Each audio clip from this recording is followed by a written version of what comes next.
श्री सद्गुरुदेवाय नमः। गीता में भगवान के वचन हैं, जो कोई भक्त मेरे लिए प्रेम से पत्र, पुष्प, फल, जल आदि अर्थात साधारण मनुष्यों को भी बिना परिश्रम के मिले हुए पदार्थ अर्पण करता है, उस शुद्ध बुद्धि निष्काम प्रेमी भक्त का प्रेम पूर्वक अर्पण किया हुआ वह पत्र पुष्पादि मैं सगुण रूप में प्रकट होकर प्रीति सहित खाता हूँ। कहने का तात्पर्य है, किसी भी वर्ण, आश्रम, जाति का कोई भी मनुष्य उन्हें सर्वथा शुद्ध और प्रेम पूर्ण भाव से जो कुछ भी अर्पित करता है, वे कृपालु उसे अवश्य ग्रहण करते हैं। भगवान श्री जगन्नाथ जी के निष्काम प्रेमी भक्त परमेष्ठी के जीवन में यही सत्य कृपा बनकर उद्घटित हुई।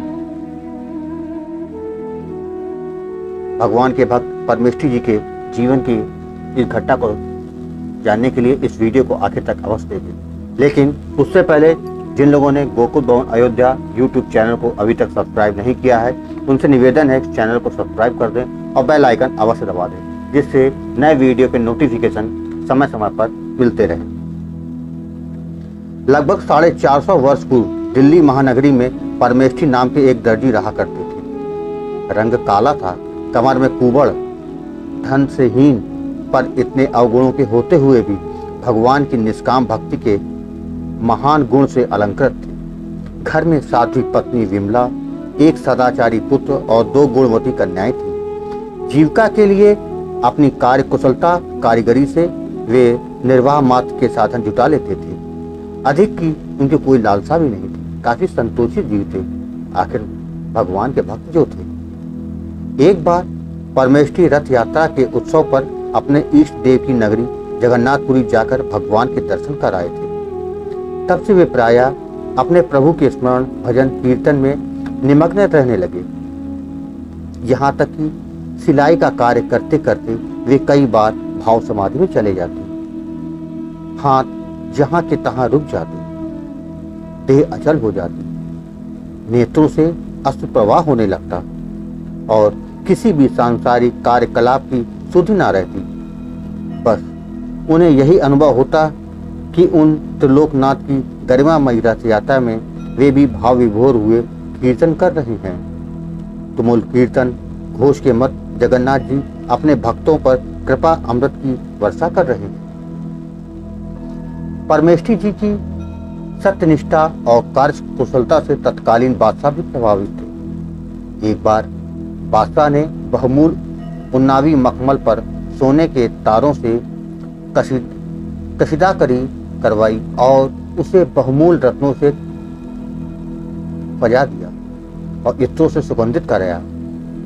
उसने यह अलंकार मंडित मखमल परमेष्ठी जी को सौंपते हुए 2 तकिए बनाने का आदेश दिया। पूरी निष्ठा के साथ परमेष्ठी जी ने तकिए बनाने प्रारंभ किए, पर जैसे जैसे रत्न जड़ित एवं सुवासित मखमल तकिए का स्वरूप लेने लगी, वैसे ही वैसे परमेष्ठी जी भगवान के ध्यान में निमग्न होकर यह संकल्प करने लगे कि ऐसे उत्तमोत्तर तकिए तो श्री भगवान के ही अनुरूप है, किसी मनुष्य के लिए ये उपयुक्त नहीं। संयोग ऐसा हुआ कि उन्हीं दिनों जगन्नाथपुरी में रथ यात्रा उत्सव चल रहा था। इधर परमेष्ठी अपनी भाव समाधि में इष्ट देव का दर्शन करते हुए प्रत्यक्ष देख रहे हैं कि भगवान की भव्य रथ यात्रा हो रही है। हजारों नर नारी के मध्य में परमेष्ठी जी स्वयं भी भगवान का कीर्तन कर रहे हैं। सहसा रथ के कठोर आघात से श्री जगन्नाथ जी के नीचे बिछी हुई दुग्ध श्वेत चादर उन्हें पधराने समय फट गई। पुजारी मंदिर में दूसरा वस्त्र लेने दौड़े, पर अनन्य भक्त से प्रभु की तनिक से भी असुविधा सहन न हुई। उन्होंने एक तकिया तुरंत अपने प्रभु को अर्पित कर दिया। प्रभु ने कृपा कर वह भेंट स्वीकार की। परमेष्ठी के हर्ष का पार न रहा, वे सुदबुद भूलकर नाचने लगे। इसी स्थिति में भीड़ की धक्का मुक्की से वे पीछे पड़ गए और प्रभु का भव्य दर्शन विलुप्त हो गया। एक व्यवधान के साथ समाधि भी टूट गई। कहते हैं ना, वे प्रभु सर्वव्यापक हैं, सब ओर हाथ पैर वाले, सब ओर नेत्र, मुख और सिर वाले तथा सब ओर कान वाले भी। क्योंकि वे संसार में सबको व्याप्त करके स्थित हैं। उन्हें कोई भी वस्तु कहीं से भी समर्पित की जाए, वे वहीं से उसे ग्रहण करने में समर्थ हैं। उधर वास्तव में श्री जगन्नाथ जी के नीचे बिछा हुआ वस्त्र फट गया था और पुजारियों ने देखा कि किसी अज्ञात भक्त ने एक मूल्यवान रत्न जड़ तकिया भगवान को अर्पित किया। नियत समय पर बादशाह के सिपाही भी जब परमेष्ठी के सामने आए और उन्होंने कहा कि बादशाह आपको बुला रहे हैं, आप तकिया लेके दरबार में हाजिर हों। तब वे एक तकिया लेकर दरबार में उपस्थित हुए। बादशाह ने एक ही तकिया लेकर जब परमेष्ठी जी को आते देखा तो उनको लगा क्या ये बेईमान हो गया है। बादशाह के बार बार पूछने पर परमेष्ठी ने निश्चल भाव से यही उत्तर दिया, मैंने एक तकिया श्री जगन्नाथ जी को भेंट कर दी है। राधा को बादशाह को क्रोध आ गया और चोरी के अपराध में उसने परमेष्ठी को हथकड़ी बेड़ी लगाकर कारागृह में डलवा दिया। अंधकारपूर्ण कोठरी में भगवत नाम की ज्योति जगमग हो गई। भूखे प्यासे परमेष्ठी अपने प्रभु के स्मरण में निमग्न हो गए। कुछ समय बीता। एक रात सहसा उनकी हथकड़ी बेड़ी सब टूट गई। कारागृह की दीवारें अचानक ढह गई और अत्यंत दिव्य स्वरूप में भगवान श्री विष्णु उनके समक्ष प्रकट हो गए।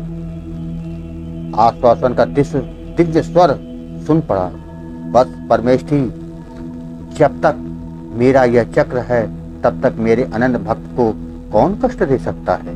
आओ मेरे समीप आओ। वर भगवान ने अपना अभय कर कमल भक्त के मस्तक पर रखा, उसे हृदय से लगाकर अनिर्वचनीय सुख दिया और अंतर ध्यान हो गए। इधर उसी समय बादशाह ने स्वप्न देखा कि महाकाल जैसा ही एक भयंकर पुरुष उन्हें कठोर दंड दे रहा है और ताड़ना भरे शब्दों से कह रहा है, तू मेरे भक्तों को बंदी बनाएगा? कौन है तू? तेरी औकात क्या है? राजा भय से कांपता हुआ उठ बैठा। सचमुच उसका शरीर पीड़ा से दर्द कर रहा था। वह तुरंत अपने सिपाहियों के साथ कारागृह में पहुंचा। उसने वहां जाकर देखा कि परमेष्ठी जी की हथकड़ी बेड़ी सब टूटी पड़ी है। जेल की कोठरी ध्वस्त है, वे ध्यानमग्न हैं। बादशाह उनके चरणों में गिर पड़ा। क्षमा करे महाराज, क्षमा करे। उसकी आर्तवाणी से परमेष्ठी का ध्यान टूटा। उनके शरीर से एक दिव्य प्रकाश हो रहा था। राजा ने स्वप्न की बात बताकर भक्त परमेष्ठी का आदर सत्कार किया। उन्हें पुरस्कृत कर उन्हें सुसज्जित हाथी पर बैठाकर उनके घर पहुंचाया। भगवान का निष्काम भक्त सांसारिक आदर सम्मान में कोई रुचि नहीं रखता। परमेष्ठी जी तो एकांत साधना के प्रेमी थे। वे अपनी भक्त नाम से होने वाली ख्याति से संकोच लज्जा का अनुभव करने लगे और अंत में दिल्ली छोड़कर अज्ञातवास में चले गए। भाई बहनों, आपको ये कथा कैसी लगी कमेंट बॉक्स में जरूर बताइएगा। अगर ये कथा आपको पसंद आई है तो वीडियो को शेयर करना ना भूलिएगा। धन्यवाद।